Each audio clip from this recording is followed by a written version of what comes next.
What's one thing that you've never told anyone in an audience or a podcast about Michael that would be really interesting? Howdy team, I have got a fantastic episode for you today, but before we get into that, we are at episode 300. So if you've been with me for 10, 15, 300 episodes, I want to first say a massive thank you for tuning in, for listening, for potentially sharing, leaving a review. If you haven't done so yet, then please go ahead and leave one. But not just marking 300, on the 19th of March is actually 5 years of the Pro podcast. And you'll notice that the thumbnail has now changed. Reaching this 300 point is pivotal in where this podcast is going in the future. The thing that I always talk about is progress over perfection. And that is where we are taking this podcast going forward. You're going to be hearing stories, anecdotes, insights, case studies from experts and professionals in their field. You're going to be hearing from my clients who are building businesses, incomes, and lifestyles that they love. And I'm going to continue to share with you all the strategies, tactics, and tips that I use in my businesses to help you generate leads, increase sales, and maximize your business profits. So let's crack on with today's episode. It is with a friend, a client, and an absolute professional business owner, Matt Fiddes. A good client of mine, a good friend of mine, and an absolutely exceptional business owner. He was Michael Jackson's bodyguard in his late teens and early 20s. He owns more than 300 properties. He is a net millionaire. He has more than 1,500 martial arts studios worldwide. He has more than 4,000 people in his team and in his business. And yet, he is one of the most humble, down-to-earth individuals, family-focused and family-orientated that I have ever met. And I'm grateful that he took the time out to come to one of my live events, talk to my clients, and we're sharing the public podcast episode with you. After this, he went into about 20 minutes of business, financial, and life education in the room with my clients, which is exclusive inside our Active Success community. But anyway, you're going to get a huge amount of value from this episode. And he talks mainly about everything that I just mentioned, but how he turned adversity from being bullied at school into what has been everything that you've just heard. Absolutely awesome times. And that journey hasn't been without his challenges, which we also talk about in this episode. So I hope you enjoy this one. Let me know what you think on any social media channel, or leave me a comment wherever you're watching, listening to this. Thanks very much indeed for tuning in to the Pro Podcast, and I look forward to seeing you as always next week. Where are you now in life and business? So I'm pretty much retired. I just do this for fun and love helping people and mentoring entrepreneurs and investors and so forth.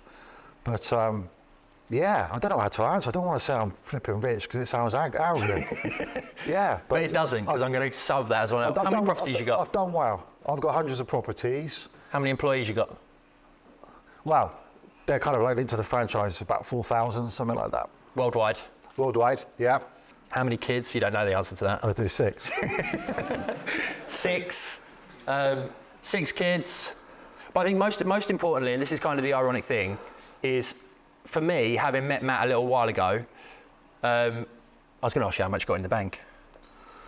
Well, I keep moving. You guys probably more know than me. I know. So last time they did our 2022, they did our net worth thing for.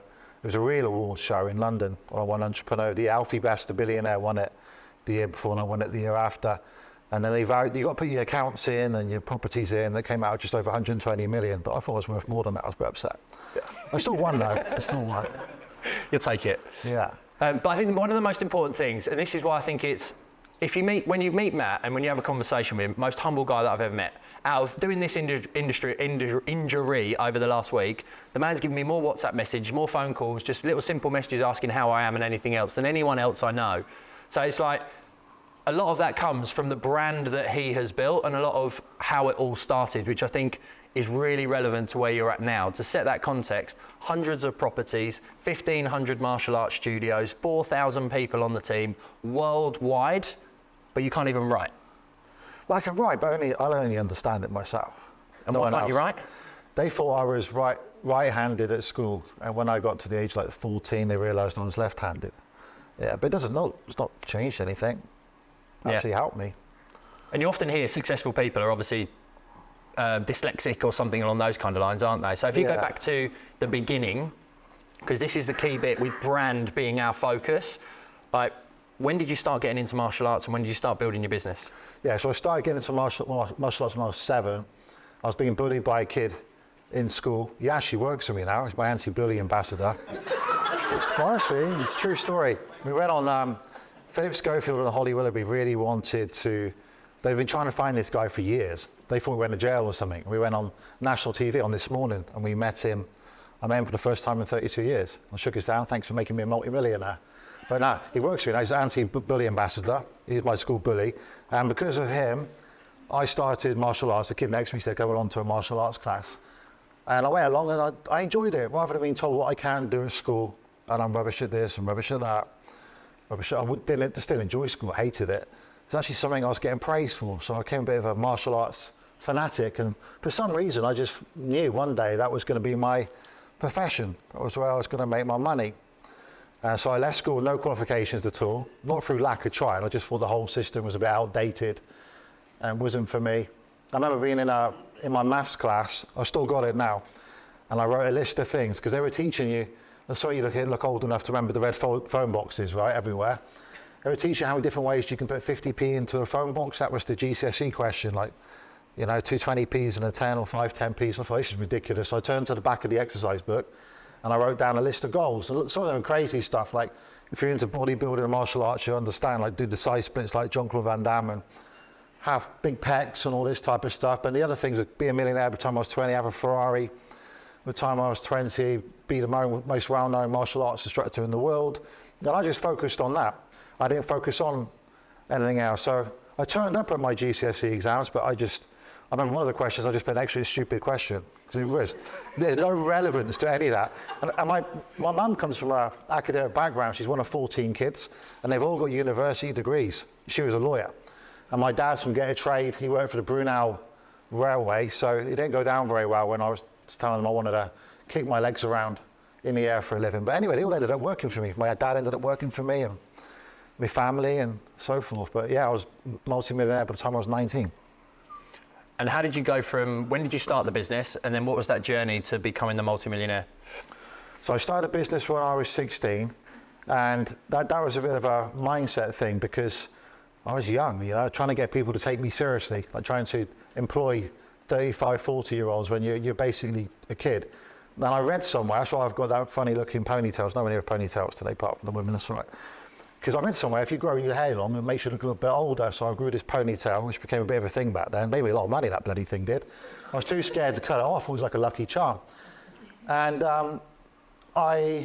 just by chance, I started off my schools. My first school at a place called Braunton in North Devon. Who's been to North Devon before? Like Barnstable, Wollacombe, yeah. Like back and beyond, there's nothing there. And I literally had 10,000 people, 5,000 of them were coffin dodgers, ready for the pop, you know, to retire. So I literally had this audience of 5,000 people. So I was putting up posters everywhere and collecting £3 a class. And I was doing okay. My hall hire is only £15 a night, twice a week. So I was making like £100 a night or something like that. And then a friend of mine came back from America. And back then, it's still a little bit today's time too. Back then we didn't have like you guys have got now. We didn't have like the internet like we do. We had MySpace and email was a bit of a thing, but nothing major. So a friend of mine, he paged me. I'm only 44, by the way. Sounds like I'm flipping old, doesn't it? About a mad life. He paged me and he said, can you call me right away? So I went to the red phone box, called him up, called Lee. I said, Lee, what's going on? Because Matt just come back from San Francisco. You wouldn't believe what's going on over there. You've got these multi-millionaire martial arts business owners. You wouldn't imagine it. And I was like, well, we have this thing in the martial arts, but we don't want to compromise our standards for money. It's real strange. So I said to him, I don't want to compromise the standards. And they got standards and they got money. They're freaking everywhere. They're loaded over there. So I worked at the North Devon Leisure Centre for £2.75 an hour as a lifeguard.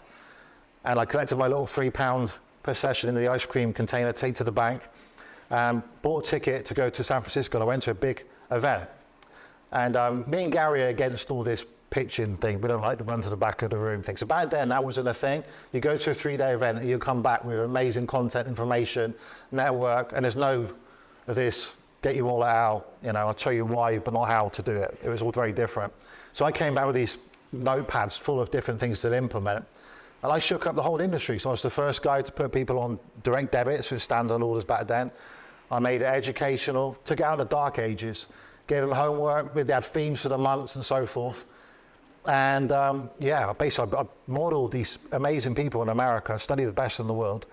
And I was making $1 million a year, long story short. At the time I was just turned 18. I had no overheads, just me. It wasn't that hard to do. If you work it out, you get 1,200 students paying you on average of $79 a month. Plus you have exam fees, joining fees, and so on. And my overheads were just like £10 a night, £15 a night, all hires. So I duplicated that 5 times, and I was kind of done. And I bought property. I bought 5 properties, HMOs, and I was pretty much retired and done by the time I was 22 if I wanted to. I tried it, but I ended up on antidepressants. Didn't really work out. All my mates had to keep going to work. How important was it writing the goals before you started that journey on that piece of paper? Yeah, that was everything, because whenever I was bored out of my brain at school, I'd just stare at that the whole time. Yeah, that was everything. Having your goals, and even now I still do it, but I'm a bit more aggressive with it now. So I do a 10-year goal and break it right down into little chunks. But goal setting I do believe in the law of attraction, because the stuff that's happened in my crazy life, you can't make it up. It really is. I mean, normally this story, I was on James English podcast, which Gary was referring to, and it took me about 2 hours, nearly 3 hours of me and James talking. We could have gone on a few more to tell my story, because it's been a mad life, so we're trying to cram it into 20 minutes. But yeah, the law of attraction, I really believe in that. Whatever you focus on is what you're going to get. And in starting that first business with your goals set, how important was it? Did you actually look at the numbers, as you just referenced, and reverse engineer that? Did you start with the end in mind and go backwards and say, right, this is how many people we need to bring, this is how many nights we need to do it? Yeah, well, with me, I didn't look at the money initially. I think that's important to realise too. If you focus on producing a good product or service, the money will be the byproduct. So for me, I just wanted to prove the bullies wrong, my parents, my grandparents, my family, that I could actually turn this into a living, make some money out of this thing. The money came just by accident with me having thousands of members. That was never the focus. And then once the money started coming in, you start buying Ferrari and 2355 Ferrari, and you start getting a bit excited, thinking, is this a fluke, or can I do more of this? And then it goes to a whole different level. But yeah, it's really important to have the goals written down and focus on them consistently. And not in an age where there was no social media or limited social media with MySpace and everything else. How did you manage to grow MF to £1 million business before 20 in 5 locations? Yeah, so I was always big on having as much eyeballs on you as you possibly can. That's the name of the game with all of you too. You've got to find a way. What Gary's been teaching, I've been watching on. You'll get as much eyeballs on you as you possibly can. Seeking attention. So my goal back then was to be in the local newspapers every 2 weeks, not pay for advertise for free, and I managed to pull it off. I would always come up with a story or an angle to get in there. Now obviously back then it was different. Everyone had a newspaper delivered for their door, or they bought one on a Thursday with 70,000 copies. Now it's all changed, but you should be still working all that. So everywhere you looked, you saw my brand. Posters, flyers, everything, everywhere you go. And to the point it was really upsetting people. Just one of them walking down the street, want to be in their flipping ears, hearing about my brand. And that's the thing. And this personal brand thing it's okay, but that's the slow way. The best way is to go straight to being a brand. That's the best way. I've seen a lot, this buzzword really, isn't it, personal brand, over the last few years. Personal brand basically means if someone is trying to start out who doesn't have the means to get enough eyeballs on them to build a brand.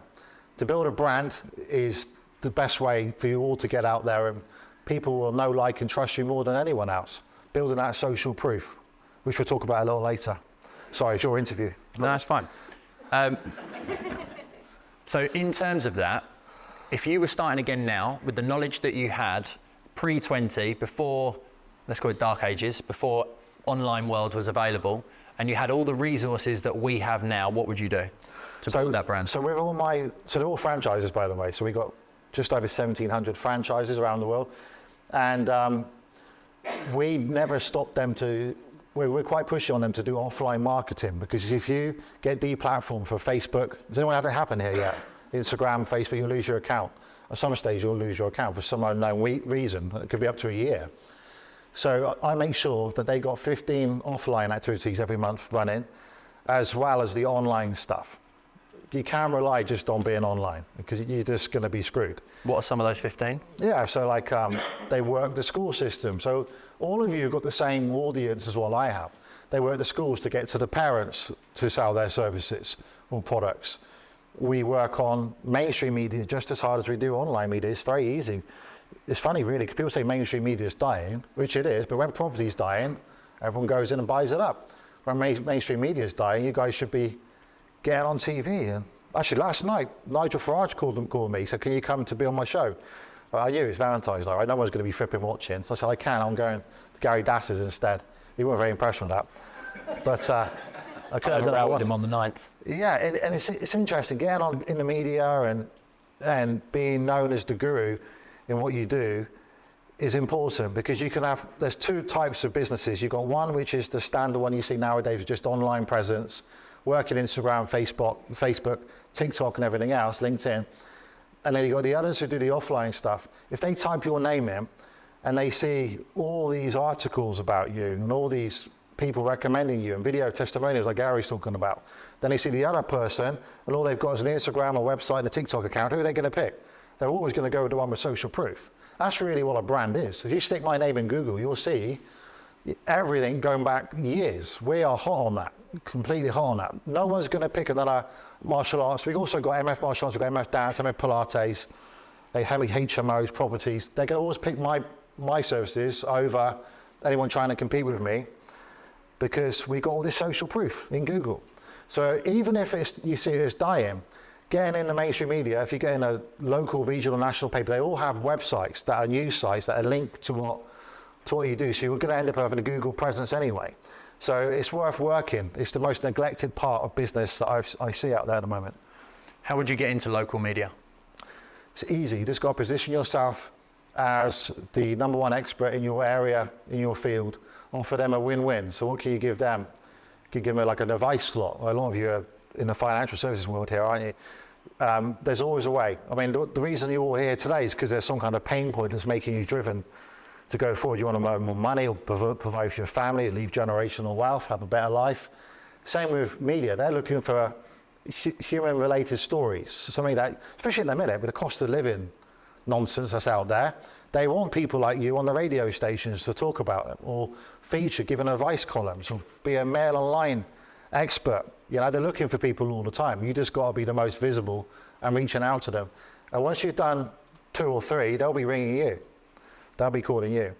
So with me, with entrepreneur space and business space, I don't have to pitch anymore. They just come to me every single day. You come on my podcast, you come on TV, and it's that's where you want to be. When you put your Instagram post out, you want to make news. Someone asked about how do you get engagement. You've got to be controversial. You have to be on the edge of controversial. If I was a mortgage person right now, I'd be saying, like, talk about building wealth. It's the opportunity of a lifetime. House prices are down 20 to 25%. It's just not enough data yet to be reported. I'm getting amazing deals at the moment. You've got to be out there showing people that you can, how to use mortgages to create leverage to create wealth. Sorry, Gary. Fine. That's your question. For those that are fearful of trapping their Ferrari in a gate, or being controversial, or attracting haters, what do you say to those individuals in terms of building that brand that way? Yeah, so as you move up the success ladder, I mean, I used to get upset about it. We didn't have online back then, and it was more gossiping and people making up crazy stories about you. But they are the ones that are going to make you successful. So when you get to a level where you've got people talking bad about you or trying to steal your clients and so on, you know you've made it. You really know you've made it. So you want as many free publicists as you can. When I used to get upset about it, there was an article in our local paper. It was called the North Devon Journal, and it was somebody wanted a refund or something like that, one of my students, and it made press. The parent was upset because he had a 3-year-old, and I didn't know anything about it. I was really upset about it. So one of my best friends is Uri Geller. Do you remember him? Yeah, and he's world famous, and so he has to deal with all this. So I called him up, and I was like really upset. He said, Matt, it's like a Farmers Weekly newspaper. I've got a 2-page spread on the New York Times about me. I love you, bye. He put the phone down. So call me when you've got some real problems. You know, the haters and the trolls are the measure of your success. It's the people that can push past them that make money. The ones that turn around and go back are the ones that are never going to make it in life. Yeah, so the more I get hated on, the more I know, especially in today's world with social media, you need engagement. You need to be up there. That's how everything gets pushed out. And you get noticed above your competitors. Do you think it's advisable in today's world to start with that localized and even say, start with your town, then go to your county, then go to your region, then go to your area? Would you do that in a financial services or business kind of sense? Yeah, well, all of you are in this amazing situation now where you've got social media, so you can go global quite quickly, but you need to have the pilot model there first, where you've got it working. I always say to people, if you've got one business, then you might as well just scale it and go around the world, because it takes no little effort. For me, if I've got 10 people in a room, or 1,000, it's still the same event. Same with now with Zoom, isn't it? You can have 10 people or 1,000, it's still the same thing. So you might as well scale up, but I don't understand it, why people don't. If they're making 100K a year, doing what they're doing, or 50K a year, then you've got a successful pilot, go and franchise the damn thing out. License it out around the world. It takes no more effort at all. Look, franchise license agreement, manualize everything, and off you go, scale up. That's exactly how I did it. And we were saying this a little bit yesterday, just to give you context as well, with my self-employed advisors. You know, they are technically a form of franchisee. So if you can bring someone into your business who's a trainee that you obviously give the skills to, they're almost a mini franchisee that are going to help to build your brand in that local area. So it does help having self-employed individuals, because then you're starting to take a percentage of that. But we obviously know to attract them, you have to be looking a bit more locally. Can you bring people in from that perspective, and obviously build that local brand off of the back of that? So off of the back of, you mentioned Yuri. I know that's how did you meet Yuri, and then how did you meet Michael? So I had a reporter who worked for a news agency called Southwest News Services, and he come in, and he had 2 children training with me, a boy and a girl. And he said, well, I actually got a Ferrari outside. I had like a Ferrari 355. I just bought another one actually, because it's like a, what's the word, sentimental? Something like that. I sold the other one for about 30 grand. They're worth 200,000. I don't know what I sold it for. And it's much nicer than a yellow thing as well. Much nicer. What am I talking about Ferraris from again? I don't know. What was the question? How did you meet Yuri? How did you meet Michael? Yeah, Yuri. So this guy came in, he said, I want to do a story on you. And I thought it was a local newspaper. And you all strive to achieve significance, especially when you try to prove someone wrong. And he interviewed me about being bullied at school, having no qualifications, being a millionaire. At the time I was 19 officially, cash in the bank. And he made a story, took some pictures of me in my car.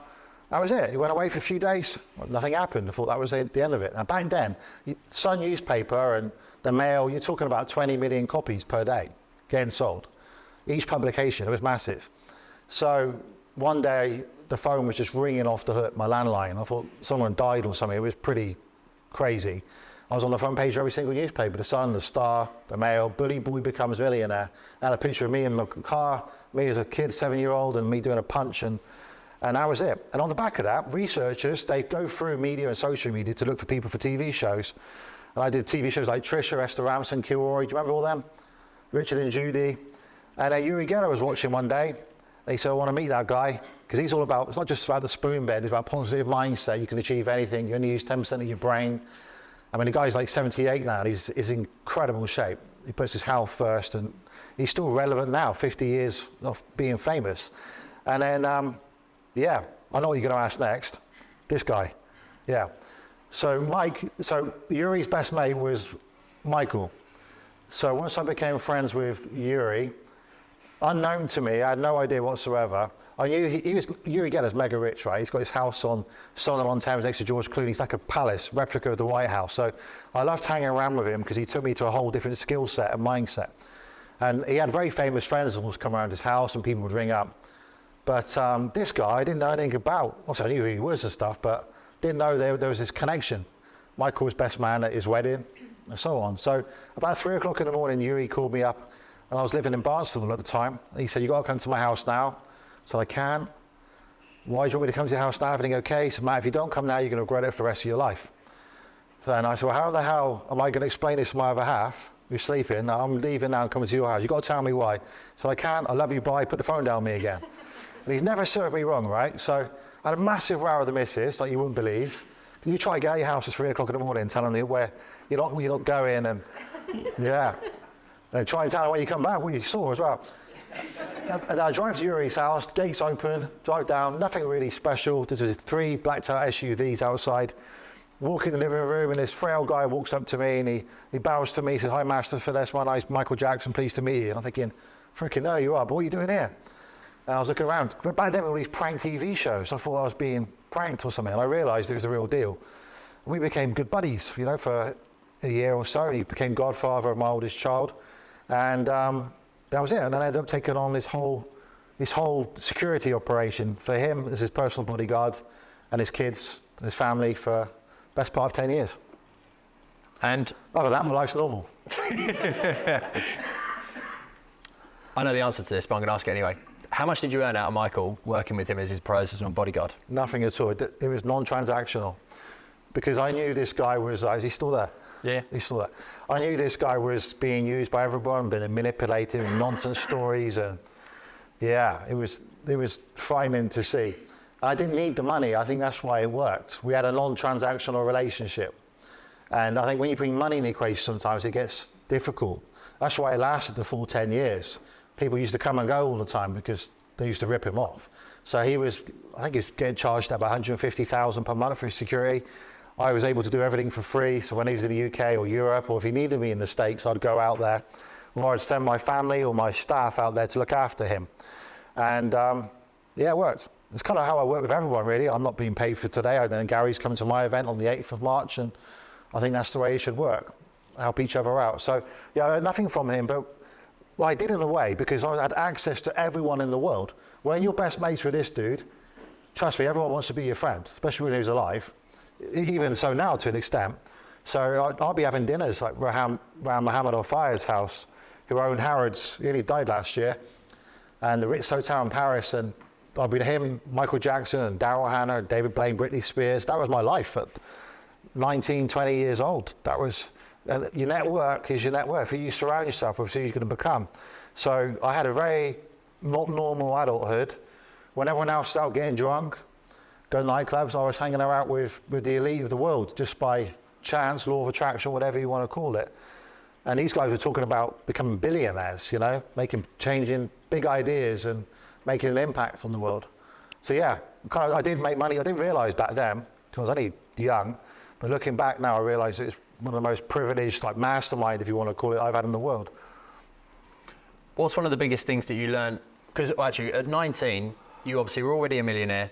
You already had good net wealth. You had dominated the Devonshire area in your martial arts space. Yeah. What did you learn from Michael and Yuri to take yourself to that next level? Yeah, well, Yuri's pushing me about buying property all the time. He's doing my head in. Like, you're going to buy property, stop buying these Ferraris, buy property. And he said, you're never going to build any more land. And so I hated him for it. He was making me buy 5 a month. I love him for it now, but I hated him for it. And Michael was always keeping me accountable on the martial arts side. We had this conversation at a hotel in London, and it's interesting because billionaires, they don't like questions asked about them because they get interviewed. You'll hear this a lot. They quiz a lot about you. So he was on me. We were bored in the living room. We couldn't go outside. There's 1,000 fans outside screaming his name. We couldn't do nothing. It was boring. And he said, how's the business going? I said, it's great, but I've only got 5 locations. And the next town is Tiverton, which is 40 miles away. I can't get anyone else to travel there. And he had this like little bit of an argument with me. He said, of course you can. I'm a poor boy from Gary, Indiana. And I've got the biggest selling album in the world, Thriller. You must have heard of it, Matt. And I fill up stadiums. And if I can do that, then you can find someone to travel 40 miles. And he made me open up my mindset. And I said, I don't know how we're going to do that. And he said, well, it's called franchising. And straight away I said to Michael, I said, no one's ever done that before in my industry. And he said, that's exactly why you got to do it. He hit it right back at me. And he wrote down then on a napkin all the things I have to do, like manualize everything, script everything out, build a brand, manipulate mainstream media, and be the go-to person, own the niche, just like he owns the pop era. Even his death, he still does. So that was that done. I kind of thought that was left in the hotel room, so went home to my wife and kids. Then he bloody ringing me up all the time. So Michael's on the phone. So how many schools are opened up, Matt? So I've done 5. So next month I want you to do 20. And then in the end I was like dodging his calls. Yeah, and my ex-wife, my rehearsal wife, she would say, this is strange, you're dodging the most famous man in the world trying to get hold of you. You're dodging his calls. But I dodged his calls. I said, tell Michael ring him back. And yeah, It was crazy. But he taught me how to franchise the scale. It kept me accountable. Sometimes I'll try and throw it back to him, but I look like an idiot. I said, how are you doing, Mike? I just signed an $80 million tour to tour Korea. And I'll come off the phone feeling like crap. You know, I've got up my game a bit here. How important do you think that competitive environment is? Oh, it's massive. I wanted to beat Michael in terms of earnings, which is pretty hard to do, right? But in my early 20s, I thought I could freaking fly. I thought I can do this. Yeah, it's like when you go in training without doing a warm-up, Gary, properly. Isn't it? In your early 20s, you think you can literally do anything. So with Michael, he was my, not for his dancing and singing and all the rest of it, but his business knowledge. You don't just end up being the most famous man in the world by accident. The guy was a flipping business genius. You had this dad, you've all heard about Joseph, is very shrewd and all about studying the greats. Michael studied all the greats in the world, like James Brown and Fred Astaire, Charlie Chaplin, and he would openly say he stole everything and made his own thing out of it. And in business too, like he would nag me to introduce him to Bruce Lee's daughter, an ex-wife, because he wanted to study them or find out why Bruce Lee stayed relevant all these years after he's dead. And he would study all the greats in his world. So being part of that is incredible. And I've forgotten the damn question again. No, it's fine. It's okay, I answered it. Yeah, pretty much. You've forgotten it too, Gary, haven't you? Yeah. I was thinking about the next question, because I was thinking about, with obviously Michael, Yuri, and a lot of people in this room, I've got 4 kids under 11. You know, I'm 43 this year. I know your first marriage broke down because of the sacrifice that you made towards the growth. Yeah. So how would you, knowing what you know now, how would you balance the desire for money, competition against Michael, and the lifestyle side of that? Yeah, well, your lifestyle doesn't change, right? It's the truth. You probably heard this before. Past 10 million, nothing changes. So everyone says they want to be a millionaire. Well, that was 20 years ago. That meant something. But now the new millionaire is 10 million now. That's where you need to be. Once you get to the 10 million stage, you get a 5% return on that, 500,000 a year, you're pretty much good to go for life. So I wouldn't advise anyone to try and do it to the level I've done, because I've gone a bit extreme and I had to pay major prices for it, absolutely. But 10 million is the key figure to get to, and it's a lot easier to get to than you realize. You need to build a 6-figure profit, not turnover. A lot of business mentors out there talk about turnover. Turnover's vanity, profit sanity. You got to have profit, 6 figures profit, and then learn how to invest into property, and you're going to be okay. And then get 10 million pounds of property, work out how to get a 5% return on that, then you're done for life. That bit's easy. If I knew that in the first 3 or 4 years, then, well, I kind of did know that, but I was going for the 100 million, billion mark. And, well, I still am. I'm still going for it. I'll be a billionaire by the time I'm 50. Not for the money, just because it's like a point scoring system for me now. Plus, I've got a lot of flipping kids. And, yeah. Shit. I've got a lot of kids, and they're going to have grandkids. And I believe in generational wealth, so important. There'll be more pandemics, there'll be more lockdowns, there'll be a global warming thing.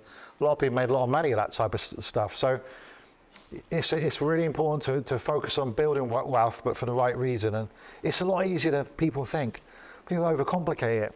Get around the right people, copy what they do, make yourself better, 6 figures profit, buy houses, you'll be fine.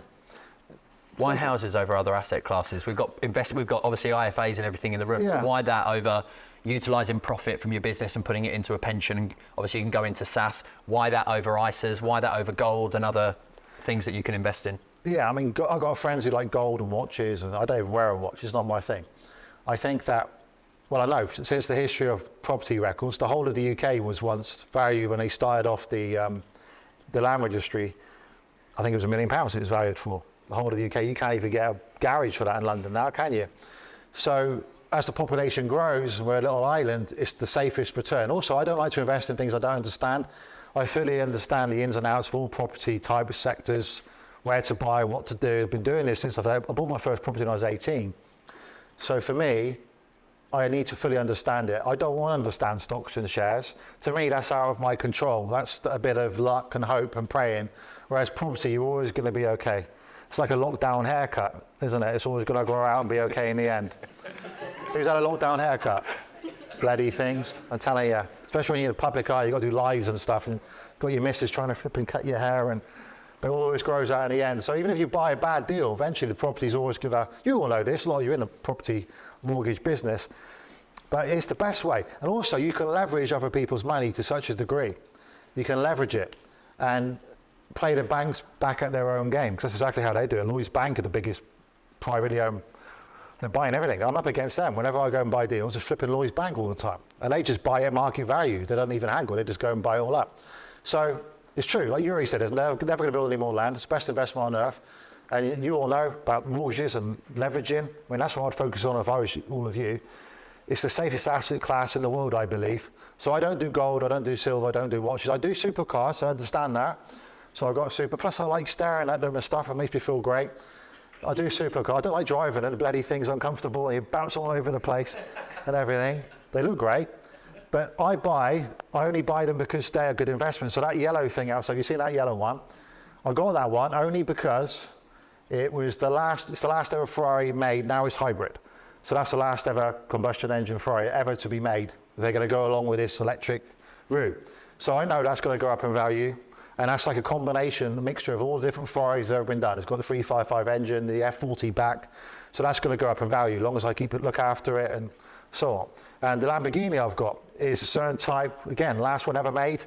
The certain type, which is rare. It's a convertible, which is hard. There's only like 300 or 400 of them made. Actually, my mate from got exactly the same one, same year. So I buy them all, not because of I want, because of their investments. And then I'd tell my wife it's a Christmas present. So what's one thing, going back to the Michael side, what's one thing that you've never told anyone in an audience or a podcast about Michael that would be really interesting? On the business side? Any side. Yeah, I mean, the guy was like, I spent hours and hours and hundreds of hours with that guy, an absolute media genius. Because he used to read literally 5 to 7 books a week. He was embarrassing sometimes. We'd have a little time, and especially we're in London, and we'd turn up at a bookstore. And one time it was a Sunday morning, we had to fly back to Los Angeles in the afternoon. It was like the last flight out, and he wanted to go to this bookstore. And he takes flipping ages. He would go through the books. And I go up to him and said, Michael, we need to go. We need to get back. We had to get back to his kids that were in New York. So we had to fly them in, and it was all complicated. And he just like, So I really want to get some books. He goes, I'll tell them I'll have the whole lot. I said, you're joking me? He said, no, just tell them I'll have everything. I said, no, you can tell them you have everything. So he went up to the kiosk lady, and he said, I'll take everything, please. And she was freaking out. It was Michael Jackson in the first place, doing like the Elvis Presley. And he bought the whole lot. And he said, where do you want me to go? I'll just send it to Neverland. So he bought every book in the damn store. And she said to me, I don't know what to do now. She goes, well, I'll just show him, go home. That's it. Yeah, that's funny. I was with him like a month later. I said, Michael, what'd you do with all those books? Oh yeah, I forgot about them. So where are they? I said, I don't know, Michael. You said to send them to Neverland. But yeah, you had all these like everywhere. But all this, yeah, I mean, all these rumours about him. You've seen him with so many stars now, like Russell Brand and Phyllis Schofield, all the people that give a hard time about him, and Andrew Tate. It's just, he was like the first Me Too attack victim because he's such a flipping nice guy, so lovely. Didn't do interviews very well. I don't mind Bashir thing, that's a little bit of an excuse, I'll tell you about that, because that's like a known thing. I was banging on for years about Mine, how he stitched Michael up. Did anyone watch that documentary? Yeah. So Michael wanted to get the truth out about his life. He had enough of it. He finally came to a realization. Motown, his record label, when he was 5, always told him, you can't ever show your sexuality. You can't be gay, you can't be straight, can't have a girlfriend, can't get married, because you cut off your fan base. And he lived and breathed being Michael Jackson. That was his whole, now you call it personal brand, that was his image. So when Tito, his older brother, got married, Michael was devastated. That's the end of the Jackson 5. Then Jermaine got married, so that's the end of that. So he really lived by what Berry Gordy, the founder of Motown Records, taught him.